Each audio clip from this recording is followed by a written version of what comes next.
Welcome to the most dangerous circuit on the season. Electric tension here at Fuji. Has so far been the story of two men. Grueling and incredibly dramatic season comes down And the racing grudge match of the decade. The James Hunt-Niki Lauda rivalry is one of the greatest in all of sports. Their story is so remarkable that you could only do it if it was true, because people wouldn't quite believe it. Niki Lauda and James Hunt side by side. An incredible battle between these two great drivers. The film tracks right up until the end of the 1976 season, where the rivalry comes to a dramatic head. That wind you can feel is me breathing down your neck. Next time I'll have you. One of the things they say about that period, the 70s, in the Formula One world is that's when sex was safe and driving was dangerous. I accept every time I get in my car. There's 20% chance I could die. Niki approached it as rationally and as professionally as possible. Whereas James Hunt was a flamboyant ladies' man. I've been told you're a bad boy. He lived a rock and roll life, but had the talent to still put himself in the car and go like hell. Talk to me, James. Don't make a stranger of me. Don't go to men who are willing to kill themselves driving in circles looking for normality.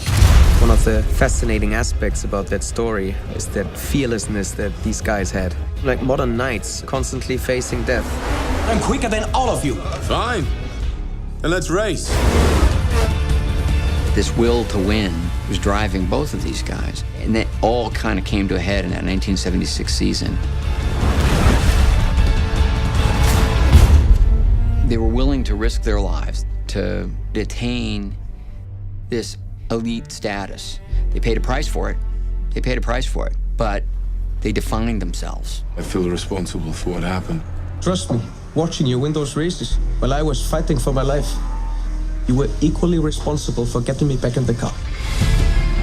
It's about friendship, about fear, overcoming fear, about rivals who push each other beyond their limits. I'm world champion and on the verge to become world champion again. I can beat this guy. Trust me. This is a movie I wanted to see, and a world that I wanted to occupy and share with audiences.